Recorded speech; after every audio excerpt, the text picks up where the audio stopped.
Let's have a recap of our top story now. The Kenyan Opposition Coalition CORD is this afternoon holding a major public rally at Nairobi's historic Kamukunji grounds. CORD started its series of rallies last weekend in Nairobi's Kibra constituency to press the ruling Jubilee administration to prepare and give compensation to victims of the 2007 post-election violence. Today's rally is also meant to pile pressure on the Independent Electoral and Boundaries Commission to either quit before the 2017 elections or be forced out of office. Our reporter Patrick Amimo is in Kamukunji and now joins us live. Patrick, good afternoon. What can you tell us from there? Has the rally started yet? Thank you. Good afternoon, Michelle. Indeed, we are at the Kamukunji grounds, right in Kamukunji constituency, near Shauri Moyo, where the opposition CORD is going to hold a public rally in the run-up to their visit to the IEBC offices at Mazari Towers on Monday. They've been having grievances about IEBC, and they want to see a restructuring of that electoral body before the 2017 elections, which are just 16 months away. With me here is ODM Senator Elizabeth Ongoro, and maybe just to get up to speed, Senator Ongoro, which leaders are we expecting for this particular rally this afternoon? This afternoon we are expecting the three core principals. We are also expecting the three chairmen of the three parties and the entire grassroots leadership of CORD, not just in Nairobi, but from across the country. Yes. Indeed. What are some of the issues that you're going to converse in this particular rally as you talk to the public? First of all, every time you see us come to Kamukunji, you know that a movement is in the offing. We have talked enough. We are tired of boardroom decisions and promises that are never kept. We are not going to be taken round anymore. We are not going to listen to blackmail and threats. We are back in Kamukunji grounds to start a movement.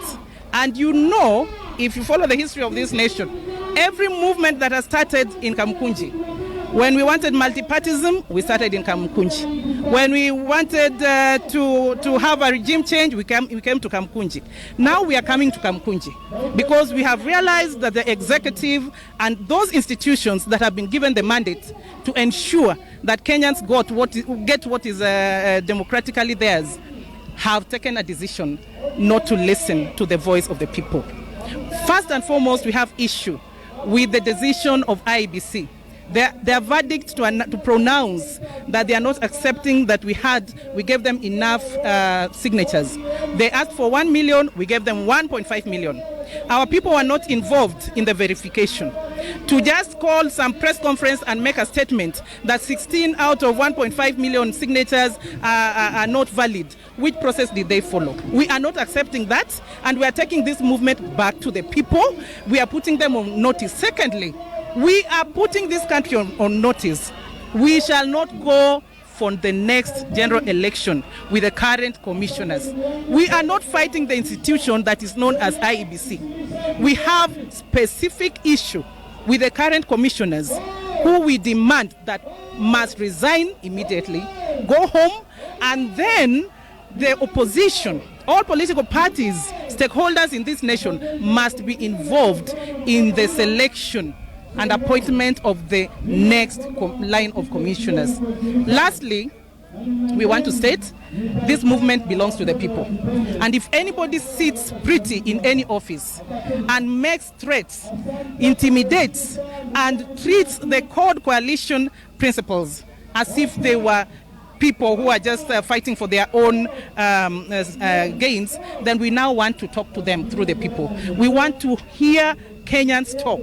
The way we hear Kenya talk, the way Kenya talked when we wanted independence. Kenya will talk the way Kenya talked when we wanted multipartism. Kenya is going to talk the way we talked when we wanted a regime change. And we are back to Kamukunji. This is a movement, unstoppable. We are going to be going to every part of this nation and watch this space. Indeed, Senator, that reminds me of 1997 when the opposition then pushed for minimum reforms ahead of the election. They said no elections, no reforms, no elections. And we are back at the historic Kamukunji grounds. And already, look at the IEBC commissioners. These are people, constitutional office holders. There's a specific constitutional provisions on how we can remove IEBC commissioners from the office. The other option is for them to move out voluntarily, maybe due to pressure. Already the leader of majority in the National Assembly, Aden Duale, says that we should follow constitutional provisions. Your take on that? This is precisely what we are talking about. This so-called tyranny of numbers in whichever arm of parliament. In the Senate, we are 17-17. In the National Assembly, they have the tyranny of numbers. But we say the real tyranny of numbers is with the people of Kenya. We have come where the real tyranny of numbers is. And if they didn't listen to us in parliament, they didn't listen in every boardroom decision, they didn't listen when we talk to them in our other rallies, today we are initiating something else. And we are going to take it a notch higher. All I know is that the Code Coalition is not going to the next general election with a compromised set of commissioners who have made up their mind, who feel they are protected by the executive, who feel that they have done everything before and nothing happened to them. And you see them talk to the leaders of this nation. A leader like Raila Amolo Odinga, who controls almost 70% of the vote in this nation. Somebody talks to him, or when he's going to the office, people close their offices and go. They will find themselves in that office, or they will go and somebody else will sit in that office who is ready to talk sense. We are moving forward with the Okoa Kenya initiative. And if they thought by making a simple pronouncement, the Okoa Kenya initiative is dead, let them watch this space. Indeed, those are very weighty matters for the Senator Elizabeth Ongoro, and indeed there has been pushing calls for the dissolution or disbandment of the IEBC. The Catholic Church has spoken. The NCCK yesterday did speak, and pressure is mounting. The civil society has also spoken, asking the commissioners to go home. They want to see at least electoral reforms ahead of the 2017 general elections. The commissioners 3 weeks ago in Naivasha said they are ready to go home, but yet they are to implement that decision. It is a matter that we'll wait and see what happens. Already we're waiting for the code principals to arrive here anytime soon for the start of this particular rally. From Kamukunji, I'm Patrick Amimo. Back to Michelle. Thank you very much. That is our senior political reporter, Patrick Amimo, joining us live from the historic Kamukunji grounds, where the opposition CORD will be holding a public rally this afternoon to put pressure for reforms in the IEBC.